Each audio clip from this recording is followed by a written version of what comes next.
It's still early out in Cali, baby, don't you wanna rally again? Find a road with no name, lay back in the slow lane. Skies dropping, Jupiter around us like some old train. We'll be rolling down the windows, I bet you we'll catch a nice second wind. We don't have to go home, we can leave the night on. We can leave the night on.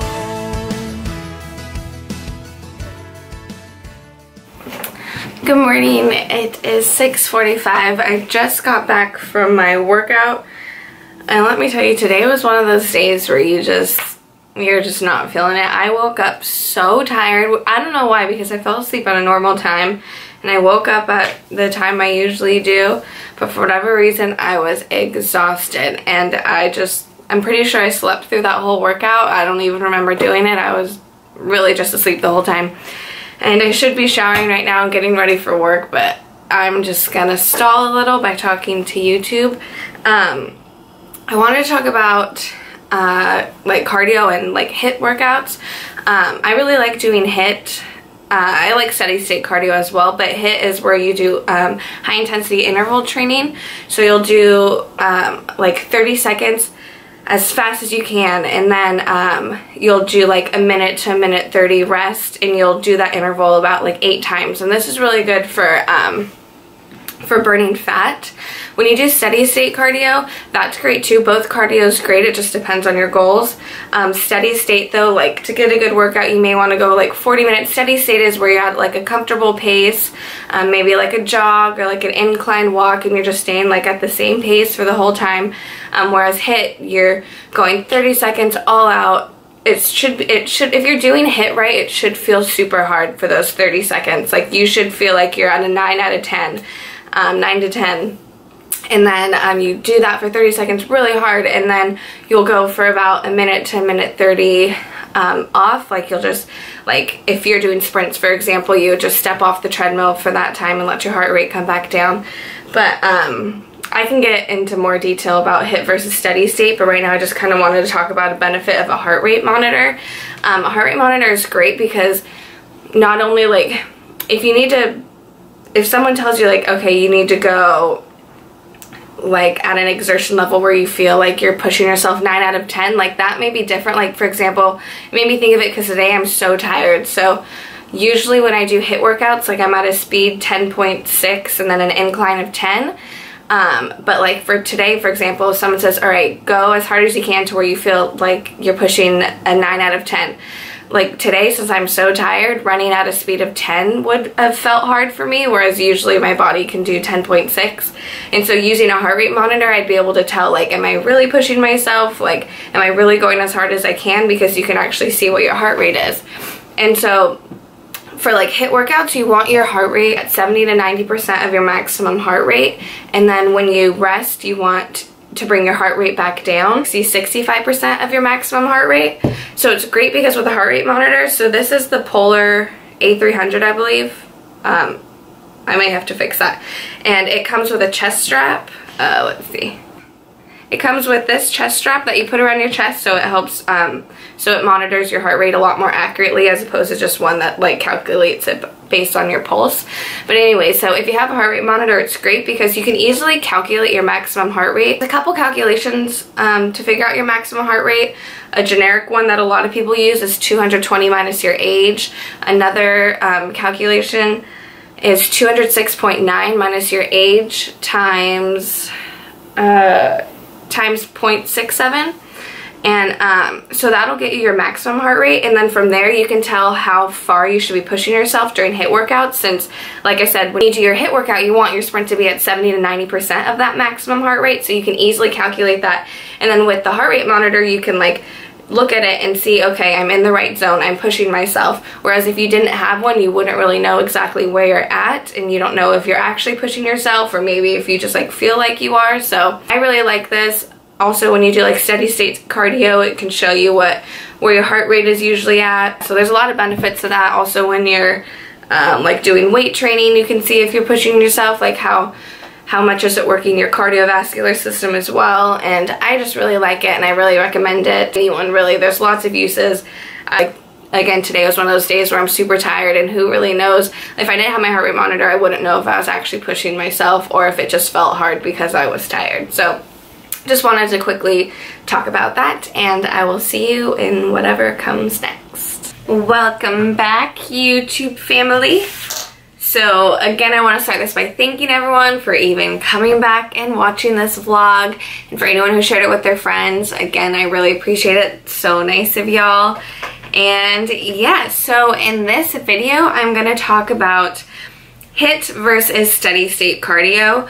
So HIIT is high intensity interval training, and then steady state cardio would be anything that like you're doing at a steady state. For example, a brisk walk, or like jogging or swimming, where you're kind of just at one heart rate zone the whole time and you're just kind of cruising along. I want to start out by saying HIIT and steady state, they're both really great for your health, and I'm going to talk about the pros and cons about both cardio and describe what they are, but really what matters is what you like. So the one that you're going to stick to is ultimately the best form of cardio. Even if they say HIIT burns more fat, or steady state helps you with your endurance, like whatever one you enjoy and whatever one you'll actually stick with is the cardio that you should do, obviously, because you want it to be long term, and you don't want to, like, if you think HIIT's better, you don't want to do that if you hate it, because then you're not going to stick with it, and then what's the point? The key is to do what you enjoy and what you're going to like. So I'll start out by talking about steady state cardio.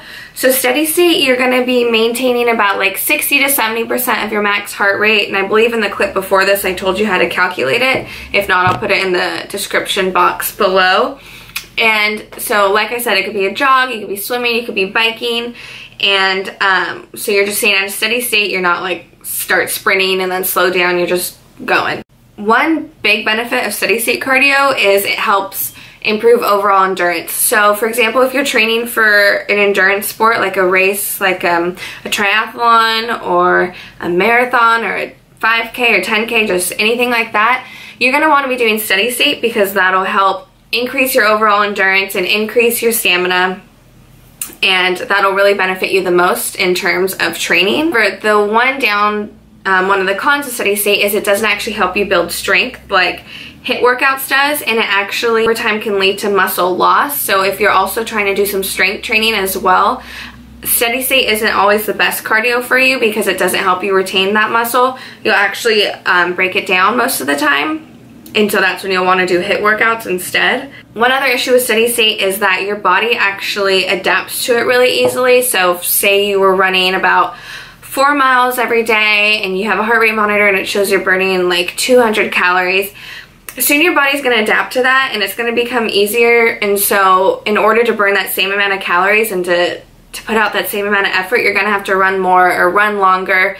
And like I said, your body will just adapt over time. And so that's not always so fun. If you're trying to like lose weight, then obviously you're going to have to continue to do more and more. However, another benefit of steady state cardio is, like I said, you could just walk on a treadmill for 40 minutes, and it's great for maybe people who are busy, because, or if you like want to read a book, you can read your book while you're walking, or you can watch TV. Like if you don't have a lot of time in the day and you want to multitask, steady state is great, because you can work on your computer while you're walking on a treadmill, if you have one at home, or like watch the show that you've been wanting to watch, or read a book, which is great. And that's a really great option for a lot of people who have a lot of stuff to do.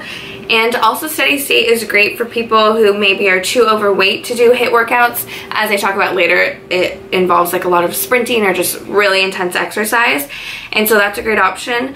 Or for people who might have a lot of joint pains or just physical pains and they can't actually do HIIT workouts, then steady state is great, because it's not that hard on your joints depending on what you're doing, and you're still getting a great workout in, and you're still benefiting your health.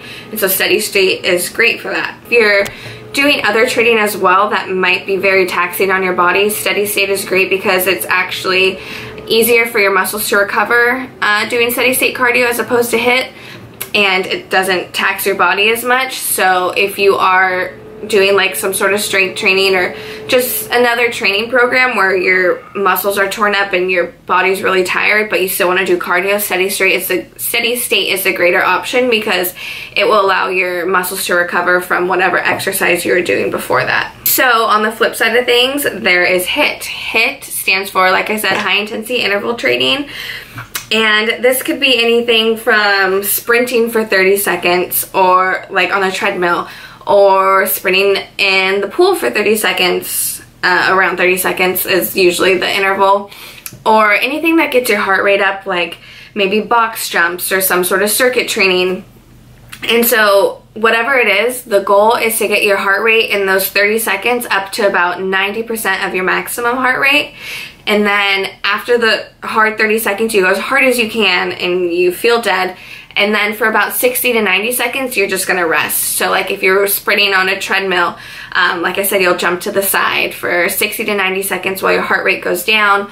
Or if you're swimming, you'll just hang on the side of the pool for about 60 to 90 seconds. Like I said, you rest and you want your heart rate to come down. And then after those seconds are up, you go really hard again for those 30 seconds. And usually the general range for HIIT workouts is you'll do about 8 repetitions. So for example, you might warm up for 4 minutes. I'll use the example of the treadmill. You'll jog for 4 minutes to get your body loose, and then you'll do 8 rounds of HIIT. So you'll do 8 30-second sprints, and then followed by the 60 to 90-second rest, and then maybe like a 4-minute cool down again. And so your total amount of running during the HIIT would be, so 8 30-second sprints, that would only be 4 minutes of actually working out. Yet they found that HIIT actually has so many benefits and is almost more efficient than doing steady state cardio when it comes to burning fat. And so although, like I said, for steady state cardio, maybe you'll have to do like 40 minutes, HIIT, you're only actually working hard for 4 minutes and then your warm up and cool down. So if you warm up for 5 minutes, cool down for 5 minutes, that's 10 minutes plus your 4 minutes of working. You're working out for less than 15 minutes. And like I said, research has found that that's more, this HIIT workouts are more efficient when it comes to burning fat. And this is mainly due to the EPOC you get from that. So EPOC stands for exercise post-oxygen consumption. And so when you're done working out, this pretty much means that after intense workouts like HIIT, this rate of oxygen intake increases. And with that comes a boost in your metabolism, and therefore with that comes a really high increase in your metabolism. So even after you're done working out, you are still burning a higher amount of calories for a few hours post your workout. So this helps to burn more fat, as opposed to steady state, your metabolism does not raise that much, especially when compared to HIIT. So like I said, in the past, people always believed that you had to do endless amounts of cardio.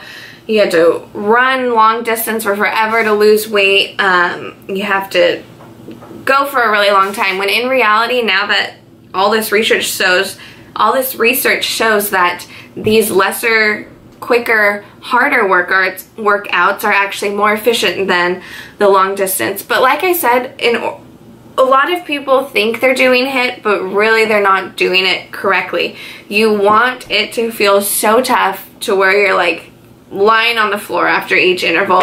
You want it to be hard. It has to be really hard in order to get the actual benefits from the EPOC and the HIIT and everything in general. So like I said, I like to wear a heart rate monitor to make sure I'm actually pushing myself. That's a great way to monitor it, and just you really have to go hard. But if you do it right, it's efficient and it's effective, and I highly recommend it. So I'm not going to go too much deeper into the HIIT and steady state cardio. I just kind of wanted to give y'all an overall explanation of what those were, because I believe in the clip that I filmed before this, it was a few weeks ago actually that I filmed that clip, I had mentioned it, and so I figured I'd dive a little deeper into what HIIT and steady state cardio actually are, and so that's why I wanted to film this. And in my opinion, I think both are great, and I like the benefits of both.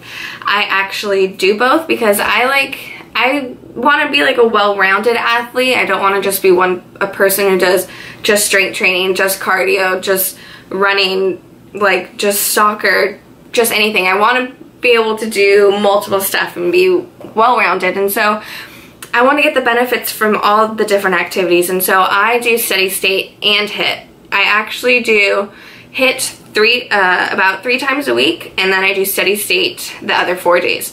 And so usually Monday, Wednesday, Friday with my arm workouts, I'll do a HIIT workout before it, because I found that doing sprints on a treadmill and a HIIT workout before leg day is just not ideal. And so Monday, Wednesday, Friday are usually when I do upper body days, and so I'll do a HIIT workout before that, and then I'll do my strength training, and then Tuesdays, Thursdays, and the weekend I'll do just like a run. I'll do more long distance, like just a long distance run, and do my steady state cardio, because I believe that both are great for you. And like I said, I would love to get the benefits of both of them, and so that's what I do.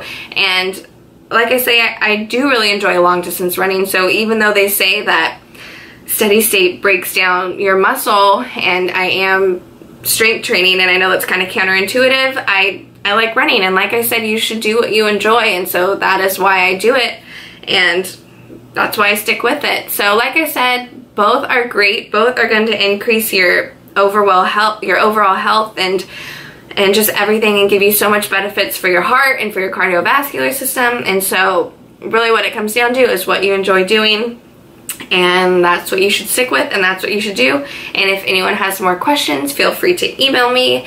My email will be in the description box below, or go ahead and comment below, or shoot me a message or whatever, and I'll be glad to talk more about it. Thank y'all for watching, and I'll see you in the next one.